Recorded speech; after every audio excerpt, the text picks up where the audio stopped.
The Ascent of Mount Carmel by St. John of the Cross. Book 2, Chapter 21, wherein is explained how at times, although God answers the prayers that are addressed to him, he is not pleased that we should use such methods. It is also shown how, although he condescend to us and answer us, he is oftentimes wroth. Certain spiritual men, as we have said, assure themselves that it is a good thing to display curiosity, as they sometimes do, in striving to know certain things by supernatural methods, thinking that because God occasionally answers their importunity, this is a good method and pleasing to him. Yet the truth is that, although he may answer them, the method is not good, neither is it pleasing to God, but rather it is displeasing to him. And not only so, but oftentimes he is greatly offended and wroth. The reason for this is that it is lawful for no creature to pass beyond the limits that God has ordained for its governance after the order of nature. He has laid down rational and natural limits for man's governance. Wherefore, to desire to pass beyond them is not lawful, and to desire to seek out and attain to anything by supernatural means is to go beyond these natural limits.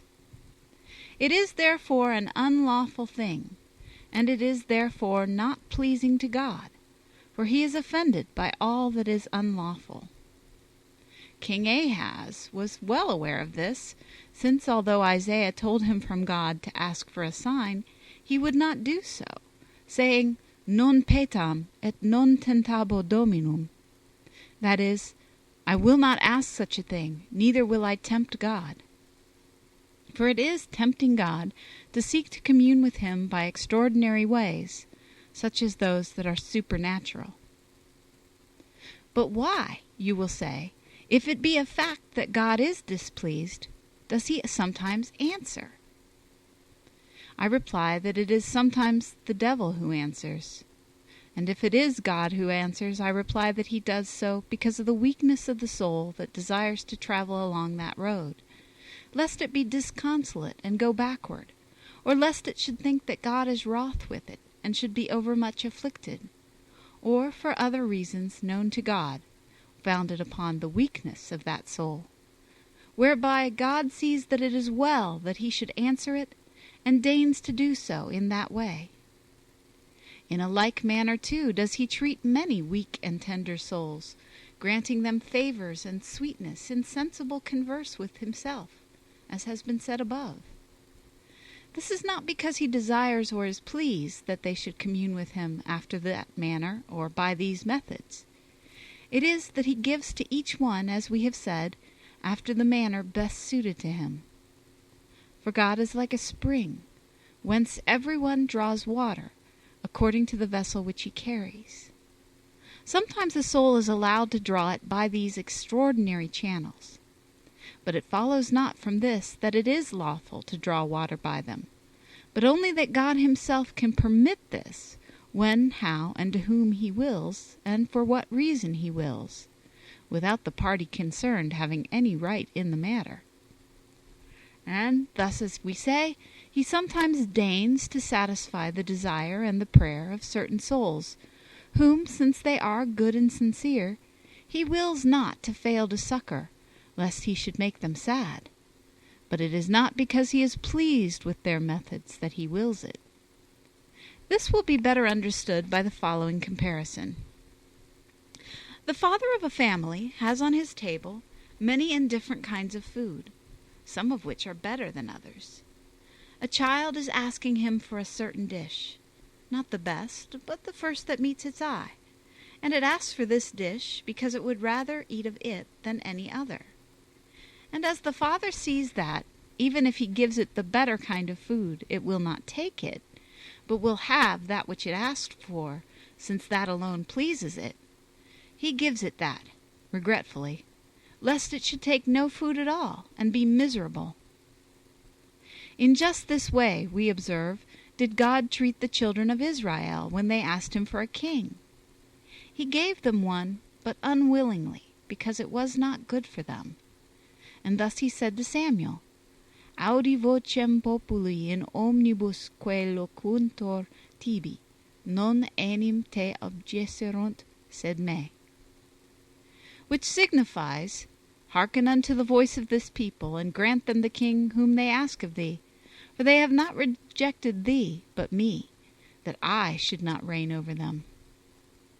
In this same way God condescends to certain souls, and grants them that which is not best for them, because they will not, or cannot, walk by any other road. And thus certain souls attain to tenderness and sweetness of spirit or sense. And God grants them this because they are unable to partake of the stronger and more solid food of the trials of the cross of his Son, which he would prefer them to take rather than anything else. I consider, however, that the desire to know things by supernatural means is much worse than the desire for other spiritual favors pertaining to the senses. For I cannot see how the soul that desires them can fail to commit, at the least, venial sin, however good may be its aims, and however far advanced it may be on the road to perfection. And if any one should bid the soul desire them, and consent to it, he sins likewise.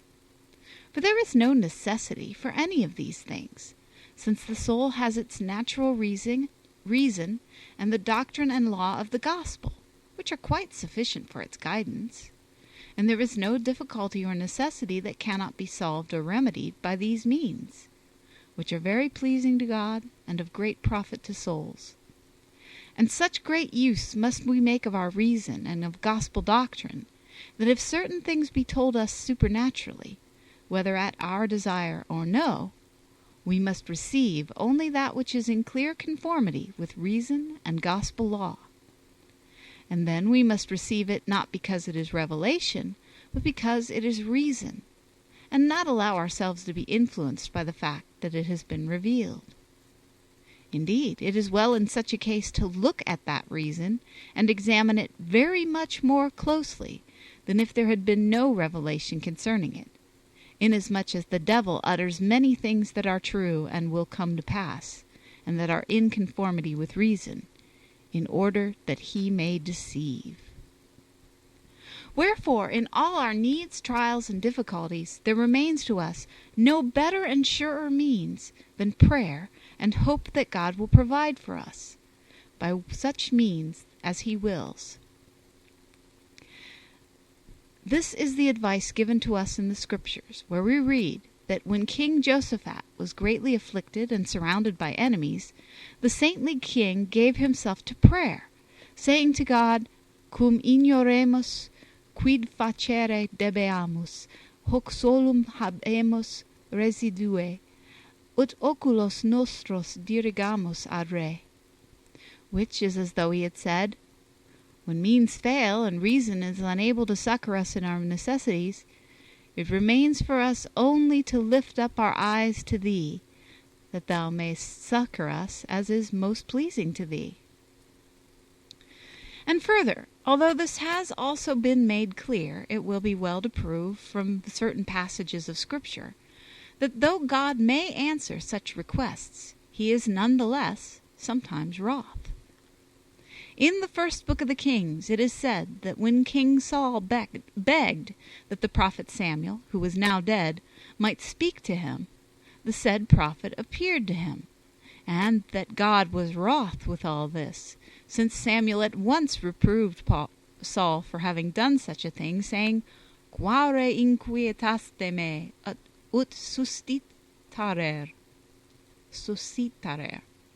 That is, why hast thou disquieted me in causing me to arise? We also know that in spite of having answered the children of Israel and given them the meat that they besought of him, God was none the less greatly incensed against them, for he sent fire from heaven upon them as a punishment, as we read in the Pentateuch, and as David relates in these words, Auc escape eorum erant in ore ipsorum, et ira Dei descendit super eos, which signifies, even as they had the morsels in their mouths, the wrath of God came down upon them. And likewise we read in Numbers that God was greatly wroth with Balaam the prophet, because he went to the Midianites when Balak their king sent for him, though God had bidden him go, because he desired to go, and had begged it of God. And while he was yet in the way, there appeared to him an angel with a sword, who desired to slay him, and said to him, Perversa est via tua, mihique contraria. Thy way is perverse and contrary to me. For which cause he desired to slay him. After this manner and many others, God deigns to satisfy the desires of souls, though he be wroth with them. Concerning this we have many testimonies in Scripture, and in addition many illustrations, though in a matter that is so clear, these are unnecessary. I will merely say that to desire to commune with God by such means is a most perilous thing, more so than I can express, and that one who is affectioned to such methods will not fail to err greatly, and will often find himself in confusion. Anyone who in the past has prized them will understand me from his own experience. For over and above the difficulty that there is in being sure that one is not going astray in respect of locutions and visions which are of God, there are ordinarily many of these locutions and visions which are of the devil. For in his converse with the soul, the devil habitually wears the same guise as God assumes in his dealings with it, setting before it things which are very like those which God communicates to it, insinuating himself like the wolf in sheep's clothing among the flock, with a success so nearly complete that he can hardly be recognized. For since he says many things that are true and in conformity with reason, and things that come to pass as he describes them, it is very easy for the soul to be deceived, and to think that since these things come to pass as he says, and the future is correctly foretold, this can be the work of none save God. For such souls know not that it is a very easy thing for one that has clear natural light to be acquainted as to their causes with things, or with many of them, which have been or shall be. And since the devil has a very clear light of this kind, he can very easily deduce effect from cause, although it may not always turn out as he says, because all causes depend upon the will of God. Let us take an example. The devil knows that the constitution of the earth and the atmosphere, and the laws ruling the sun, are disposed in such a manner and in such degree that when a certain moment has arrived, it will necessarily follow, according to the laws of nature laid down for these elements, that they will infect people with pestilence, and he knows in what places this will be more severe and in what places less so. Here you have a knowledge of pestilence in respect of its causes. What a wonderful thing it seems when a devil reveals this to a soul, saying, in a year or 6 months from now there will be pestilence, and it happens as he says. And yet this is a prophecy of the devil. In the same way he may have a knowledge of earthquakes, and seeing that the bowels of the earth are filling with air, will say, at such a time there will be an earthquake. Yet this is only natural knowledge, for the possession of which it suffices for the spirit to be free from the passions of the soul, even as Boetius says in these words, Si vis claro lumine cernere verum, gaudia pelle, timorum, spemque fugato, nec dolor adsit. That is, if thou desire to know truths with the clearness of nature, cast from thee rejoicing and fear and hope and sorrow. And likewise supernatural events and happenings may be known in their causes in matters concerning divine providence, which deals most justly and surely as is required by their good and evil causes as regards the sons of men. For one may know by natural means that such and such a person, or such and such a city, or some other place, is in such and such a necessity, or has reached such or such a point, so that God, according to his providence and justice, must deal with such a person or thing in the way required by its cause, and in the way that is fitting for it, whether by means of punishment or reward, as the cause merits. and then one can say, "At such a time God will give you this, or will do this, or that will come to pass of a surety." It was this that holy Judith said to Holofernes, when in order to persuade him that the children of Israel would without fail be destroyed, she first related to him many of their sins and the evil deeds which they did. And then she said, "Et quoniam hic faciunt, certum est quod in perditionem dabuntur," which signifies, since they do these things, it is certain that they will be destroyed. This is to know the punishment in the cause, and it is as though she had said, "It is certain that such sins must be the cause of such punishments at the hand of God who is most just."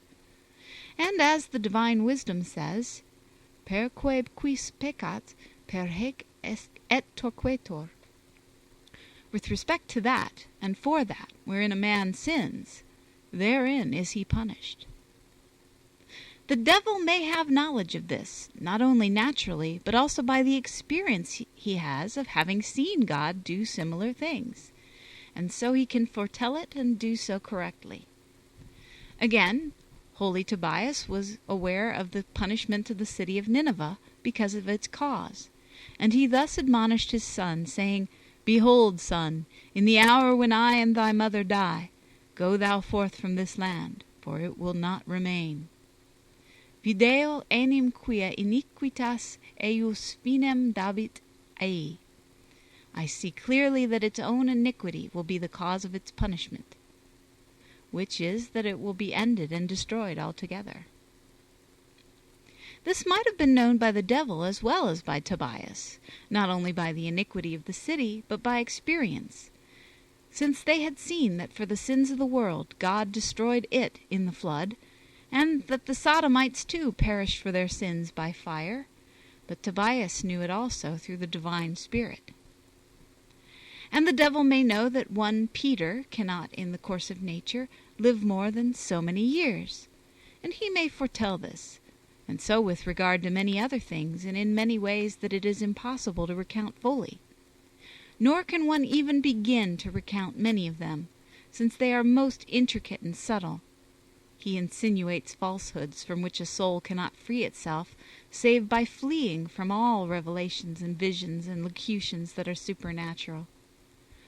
Wherefore God is justly angered with those that receive them, for he sees that it is temerity on their part to expose themselves to such great peril and presumption and curiosity, and things that spring from pride, and are the root and foundation of vainglory, and of disdain for the things of God, and the beginning of many evils, to which many have come.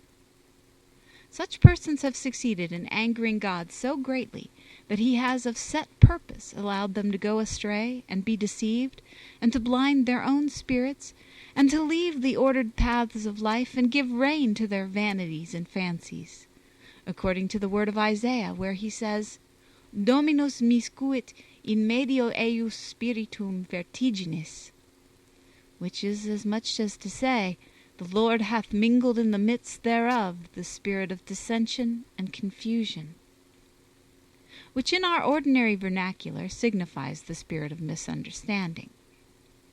What Isaiah is here very plainly saying is to our purpose, for he is speaking of those who were endeavoring by supernatural means to know things that were to come to pass. And therefore he says that God mingled in their midst the spirit of misunderstanding. Not that God willed them, in fact, to have the spirit of error, or gave it to them, but that they desired to meddle with that to which by nature they could not attain. Angered by this, God allowed them to act foolishly, giving them no light as to that wherewith he desired not that they should concern themselves. And thus the prophet says that God mingled that spirit in them privatively. And in this sense, God is the cause of such an evil. That is to say, he is the privative cause, which consists in his withdrawal of his light and favor to such a point that they must needs fall into error. And in this way, God gives leave to the devil to blind and deceive many, when their sins and audacities merit it, and this the devil can do and does successfully. And they give him credence and believe him to be a good spirit, to such a point that although they may be quite persuaded that he is not so, they cannot undeceive themselves, since by the permission of God there has already been insinuated into them the spirit of misunderstanding, even as we read was the case with the prophets of King Ahab, whom God permitted to be deceived by a lying spirit, giving the devil leave to deceive them, and saying, Decipies et prevalebus egredere et fac et ita, which signifies, Thou shalt prevail with thy falsehood, and shalt deceive them. Go forth and do so. And so well was he able to work upon the prophets and the king in order to deceive them, that they would not believe the prophet Micheas, which Micah, who prophesied the truth to them, saying the exact contrary of that which the others had prophesied. And this came to pass because God permitted them to be blinded, since their affections were attached to that which they desired to happen to them. And God answered them according to their desires and wishes. And this was a most certain preparation and means for their being blinded and deceived, which God allowed of set purpose. Thus too did Ezekiel prophesy in the name of God, speaking against those who began to desire to have knowledge direct from God for motives of curiosity, according to the vanity of their spirit. He says, When such a man comes to the prophet to inquire of me through him, I, the Lord, will answer him by myself, and I will set my face in anger against that man. And as to the prophet, when he has gone astray in that which is asked of him, Ego Dominus decepi prophetam illum, that is, I, the Lord, have deceived that prophet. This is to be taken to mean by not succoring him with his favor, so that he might not be deceived. And this is his meaning when he says, I, the Lord, will answer him by myself in anger. That is, God will withdraw his grace and favor from that man. Hence necessarily follows deception by reason of his abandonment by God. And then comes the devil, and makes answer according to the pleasure and desire of that man, who being pleased thereat, since the answers and communication are according to his will, allows himself to be deceived greatly. It may appear that we have to some extent strayed from the purpose that we set down in the title of this chapter, which was to prove that although God answers, he sometimes complains. But if it be carefully considered, all that has been said goes to proof or intention, for it all shows that God desires not that we should wish for some such visions, since he makes it possible for us to be deceived by them in so many ways. End of chapter 21.